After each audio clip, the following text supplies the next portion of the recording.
May problema ba? Nag-aalala niyang tanong kay Gareth. Nag-iwas ng tingin si Gareth nang makitang wala siyang sagot. Ay napalunok na lamang siya at dahan-dahan na naupo sa tapat ng lalaki. Binalot sila ng katahimikan, dahilan para kabahan lalo si Alexandra. Gareth, may problema ba? Maingat niyang tanong, nagsalin muli ng wine si Gareth sa wine glass at ininom iyon. Isang lagok lamang ay naubos na kaagad ang laman nun. Ramdam niya ang tensyon, ngunit hindi niya matukoy kung saan ito nagmumula at kung ano ang dahilan. Gareth, are you pregnant? Malamig nitong tanong nang maibaba ang wine glass. Natigilan siya. Umawang ang kanyang labi. Hindi inaasahan na magtatanong ng ganoon kadirekta si Gareth. Are you pregnant, Alexandra? Ulit nito. Gareth, nangapa siya ng sasabihin. Bakit? Bakit ito nagtatanong? Ngayon niya naman talaga sasabihin kay Gareth ang tungkol sa kanyang pagbubuntis. Ngunit hindi niya naisip na magtatanong ang lalaki.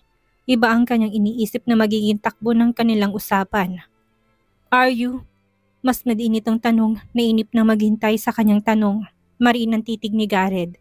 Tila tumatagos sa kanyang kalamnan. Nanlamig ang kanyang sikmura at hindi alam kung bakit nanginginig ang kanyang kamay. Buntis ako, nanginginig ang kanyang boses nang sabihin yon. Itinaas ni Gareth ang wine glass. Napainom ang lalaki saka ito tumayo at naglakad paalis. Naguguluhan siyang tumingin sa lalaki. Tumayo siya at sumunod kay Gareth. Gareth, tawag niya. Halos tumakbo na siya para lang mahabol ito. Ngunit mabilis ang bawat nitong hakbang dahilan para mapag-iwanan siya. Gareth! Shit! Lumingon sa kanyang lalaki. Hindi niya namalayan na dahil sa pagkalito at takot ay umiiyak na siya. Naglakad pabalik ang lalaki. Puno ng pagkamuhi ang mga mata nito. What are you planning to do, ha? Frame me up? Ginagawa mo kong tanga, Alexandra. Umiling siya. Pinigilan niya ang sarili na wag umiyak. Gusto niyang makipag-usap ng mahinahon. Gusto niyang malaman kung anong nangyayari at nagkakaganito to. Gareth, hindi. Hindi ko alam. Ano bang problema? You're the problem here. Tinuro siya nito. Kaya gustong-gusto mong makipaghiwalay para makapagsama kayo ni Marcus. Kaya ka sumama sa kanya sa Palawan para hindi ko malaman na buntis ka. Ha? Gareth, tumulong kanyang mga luha. Nanginginig ang kanyang katawan dahil sa takot. Lalo pat nagtataas ng boses si Gareth. Ano bang sinasabi mo? Stop acting so innocent, Alexandra. Pinapaikot mo lang ako. Ginagawa mo kong tanga. Kumakbang siya at sinubukang abutin ang lalaki pero tinabig nito ang kanyang kamay. Gareth, that's the thing you can tell me, ha? Hindi mo masabi na niloloko mo na pala ako? Humakbang ang lalaki at mahigpit na hinawakan ng kanyang braso. Napakislot siya sa hawak nito. Gareth, nasasaktan ako, daing niya. Ngunit mas lalo lamang na dumiin ang hawak ni Gareth, tila walang pakialam kahit na nasasaktan siya. You shit, matalim nitong saad. Hilom ang kanyang mga mata nang tumingin sa namumulang mukha ni Gareth. Baka sa matinding galit sa mga mata nito. Pumiksi siya sa hawak ni Gareth, malakas niyang itinulak ang lalaki. Gago ka ba? Anong pinagsasabi mo? Ikaw ang nakabuntis sa akin, Gareth. Ikaw ang ama ng dinadala ko. Bakit kung makapagsalita ka, parang napakababang uri ko? Hinawakan niyang kanyang dibdib nang maramdamang naninikip yon. Hindi siya makapaniwalang ganito na lamang siya murahin ni Gareth. Sarkastikong natawang lalaki. That's it. You want to frame me up with your baby. Yan ang plano mo, Alexandra. Yan ang plano mo para pagtakpan ng kawalang hiyaan niyo ni Hidalgo. Malakas na dumapo ang kanyang kamay sa pisngi ni Gareth. Namayani ang malutong na sampal sa paligid. Natahimik ang lahat. Maging ang tibok ng kanyang puso hindi niya na marinig.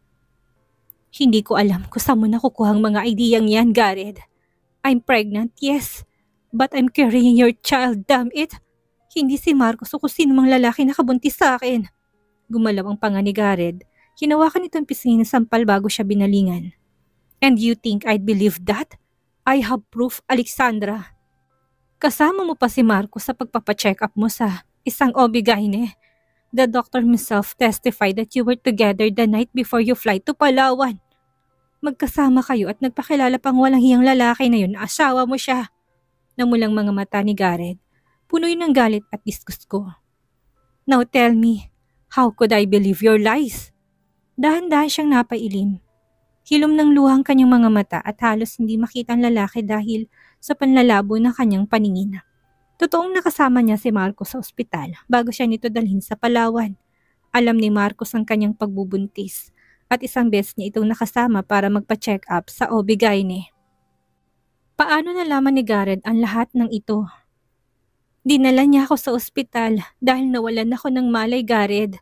Muntik niya na ako mabangga ng araw na yon. Alam niyang buntis ako pero hindi siya ang ama. Garrett, wala kaming relasyon. He knew about my pregnancy but enough! Malakas na sigaw ni Garrett na siyang nagpatahimik sa kanya.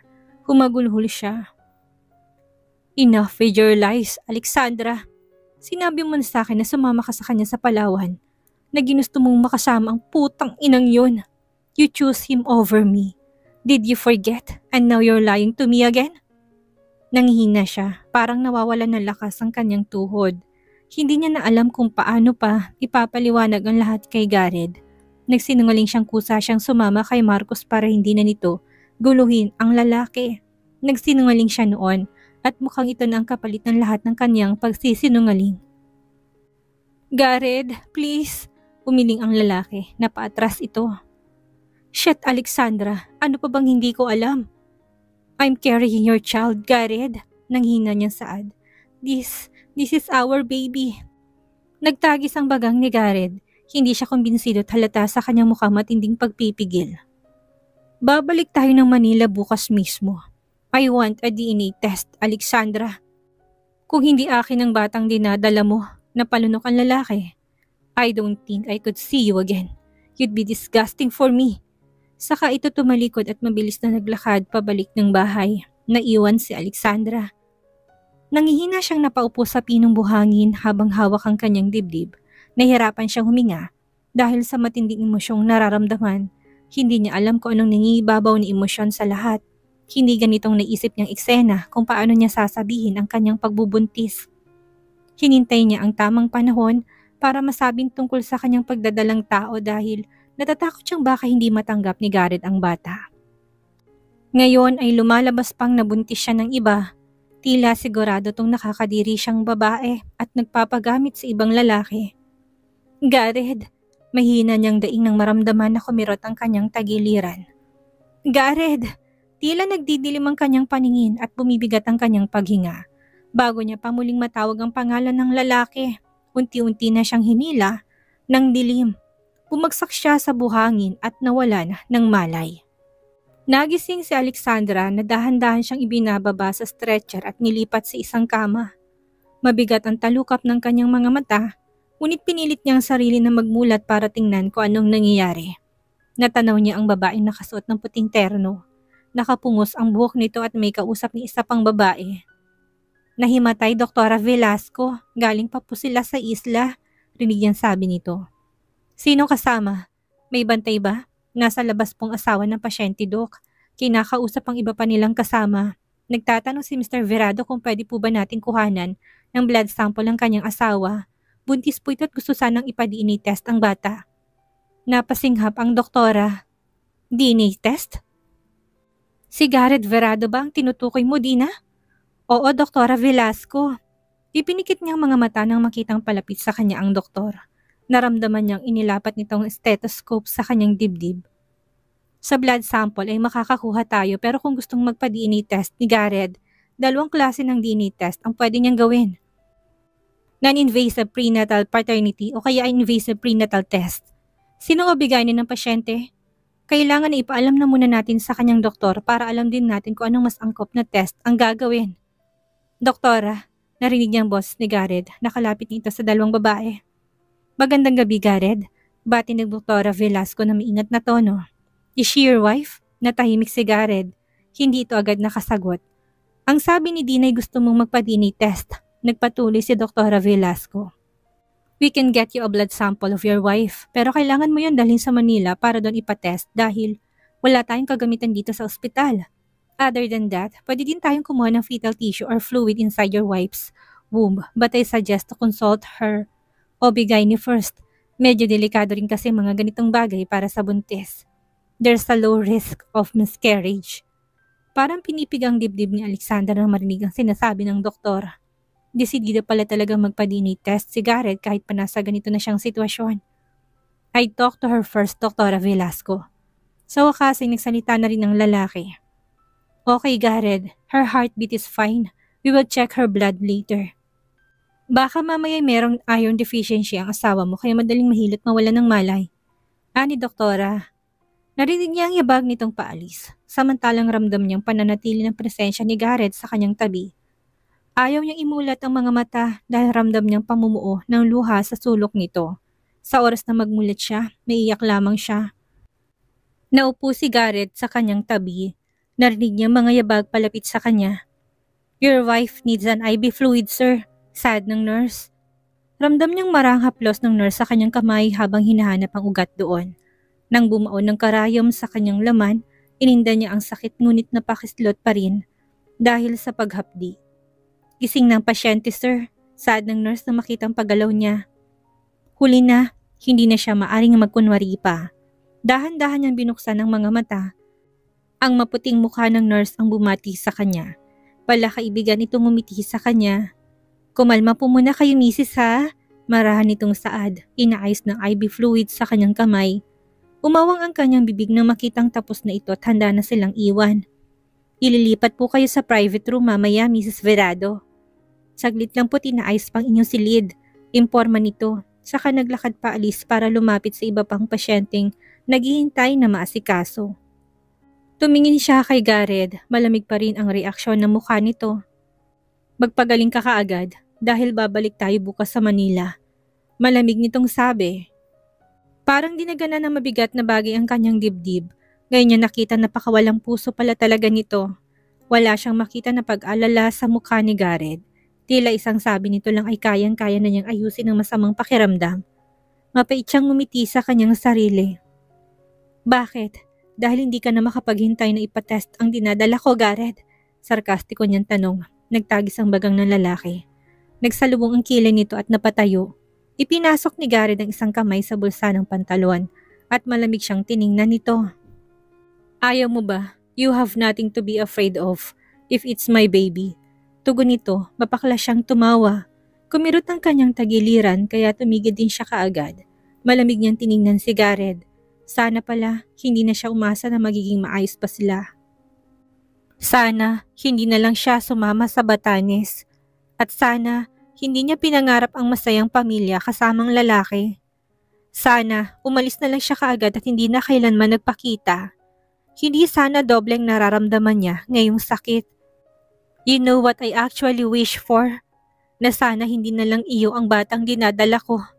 Para hindi ako nahihirapan at hindi ako nakakaramdam ng sakit ngayon, Garrett.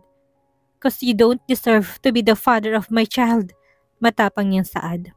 Dumaan ang matinding galit sa mga mata ni Garrett. Gumalaw ang panga nito. Ngunit wala ng takot sa kanyang puso. Namanhid na rin yun na kahit ang sakit ay unti-unti nang nawawala. Hindi ako papayag na magpa-DNA test kung malalagay lang sa alanganin ng bata, Garrett. I wouldn't allow you to put my baby at risk. Naalala niya pa sinabi ng doktor sa kanya na masigla at ligtas pang bata sa kanyang sinapupunan pero maaari nitong malaglag kung duduguin pa siya ng isang beses. Hinding-hindi niya mapapatawad ang kanyang sarili kung mawawala si Uno dahil sa kapabayaan niya. Ilang beses na niyang nailagay sa alanganin ng kanyang anak pero kumakapit ito malaban para sa kanya. Hindi na niya hayaang mawala ito. Kahit pang kapalit ay tuluyang mawala si Garrett sa buhay niya. Are you afraid because you're hiding something from me? Ako sa nito. Sinubukan niyang bumangon. Nanghinang kanyang kalamnan pero nagawa niyang maupo sa kama. I have nothing to be afraid of except for my baby's safety. Hindi na importante sa akin kung matanggap mong dinadala ko o hindi. Kung ayaw mong maniwala na sa iyo ang batang ito, hindi kita pipilitin. Mananatili ang malinis kong konsensya. Humakbang palapit si Garrett, hinigit nitong kanyang braso. Kapag malaman kong kay Marcos ang batang dinadala mo, nagtagis ang bagang nito. Bumaba ang tingin nito sa kanyang sinapupunan. I will get rid of that baby, Alexandra. Try me, hamon nito. Pumatak ang luha sa kanyang mga mata, puno ng pagsisisi ang kanyang puso kung bakit sa lahat ng lalaki. Sa isang kagaya pa ni Garrett siya umibig. Madaling araw nang dalhin nila mangkarding ang kanilang mga gamit dahil yun ang bilin ni Gareth. Nasa sasakyan ng kanilang mga gamit, nakahanda na si Gareth na bumalik ng Manila at dahil kilala naman ang lalaki kahit walang tao sa cashier ay nakapagbayad pa rin to ng discharge fee niya. Malaki ang kahungkagan sa dibdib ni Alexandra nang sumakay siya sa sasakyan. Pareho silang tahimik ni Gareth at ayaw kumibo. Nasa likod sila ng sasakyan samantalang si Mang Karding naman ang nagmamaneho ng sasakyan. Tahimik din si Mang Karding. Halatang nakikiramdam lamang sa kanilang dalawa. Ramdam niyang desidido si Gareth na bumalik ng Manila. Hindi na mahalaga kung anong kalagayan niya. Kahit na medyo nahihilo pa'y napilitan siyang sumama na lamang. Kung ito ang ikakatahimik ni Gareth ay ibibigay niya. Hindi na nito binanggit ang tungkol sa pagpapa-DNA test pero ramdam niyang yun pa rin ang plano nito. 1.5 oras bago nila marating ang airport kaya pinilit niya ang sarili na makaidlip man lang, ngunit hindi siya dinalaw ng antok. Nanatiling gising ang kanyang diwa hanggang sa makarating sila sa airport. Si Mang Karding ang nagbaba ng kanilang mga gamit habang tulala siyang nakatingin sa kawalan. Para siyang inaanod ng baha. Hindi niya alam kung saan siya tatangayin ng bagyo. Mag-ingat kayo sir, ma'am. Ani Mang Karding na baka sa mukha ang lungkot at pag-aalala. Hindi na siya nakatugon dahil naglakad na paalis si Gareth dalang ilang gamit. Kailangan na niya sumunod. Hinahalungkat nito ang tiket nila galing sa email kaya tahimik siya nakasunod sa lalaki. Mabilis ang hakbang nito samantalang dahil sa hilo ay mabagal lamang ang kanyang paglalakad. Hila-hila niyang kanyang maleta habang nililibot ang tingin sa airport. Hindi gaanong marami ang tao pero merong naghihintay sa departure area.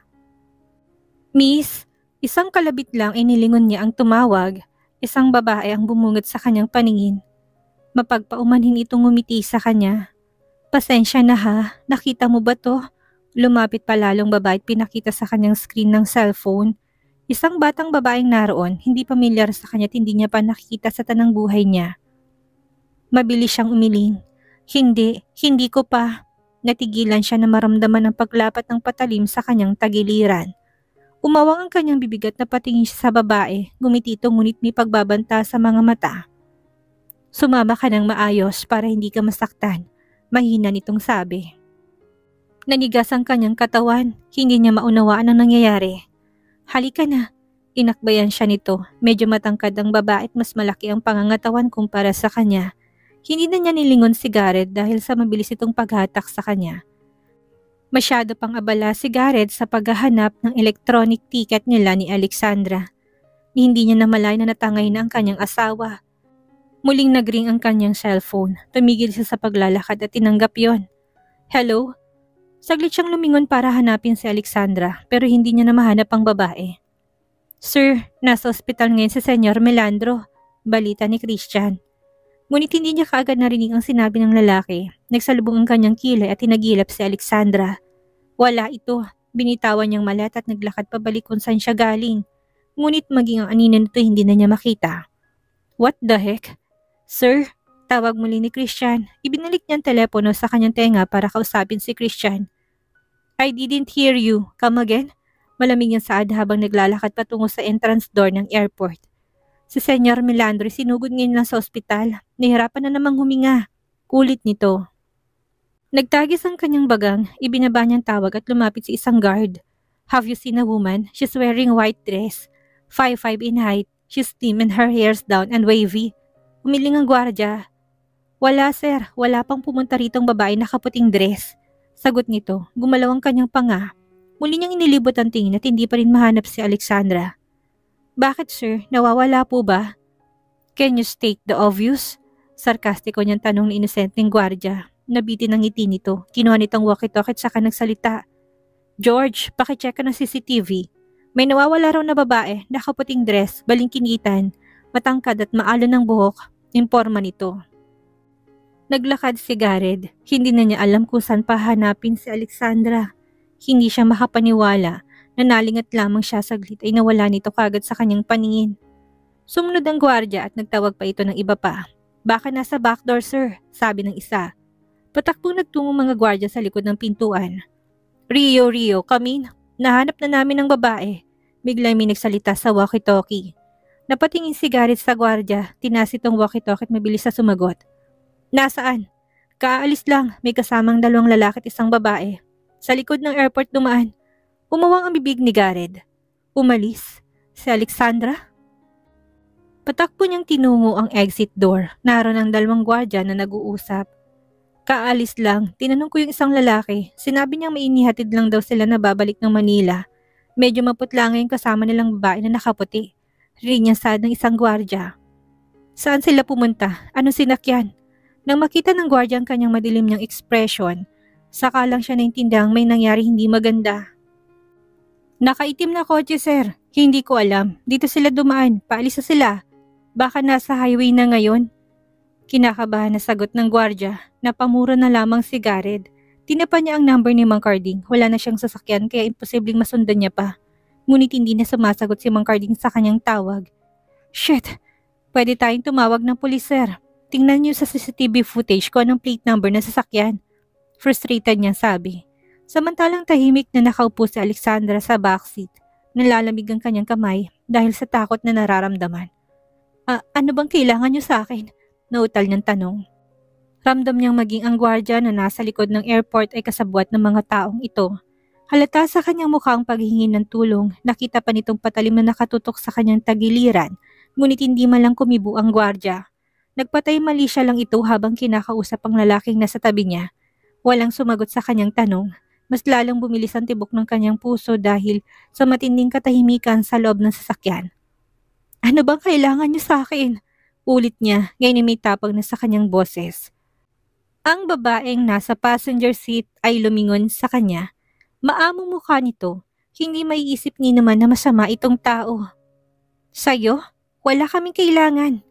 Sa asawa mo, meron, sagot nito. Marahan na natawa ang babae, tumawa rin ang driver. Baka malaking perang ipapangtubos ng asawa niya. Hindi na ba natin kailangan ibaon yan sa lupa? Natatawang tanong ng driver. Nang ilabot siya, nagtaas ang kanyang balahibo. Kung pag-uusapan siya ng mga taong ito ay parang wala siya sa sakyan at parang hindi karumal-dumal ang pinaplano sa kanya. Yun ang utos dispatchahin agad. Pero papayag ba tayo doon? Ilang araw akong walang tulog kakabantay sa kanila. Dapat lang bayaran ng asawa niyang puyat at pagod natin. Kulang na kulang 100,000 ibinayad para lang dukutin ng babaeng to.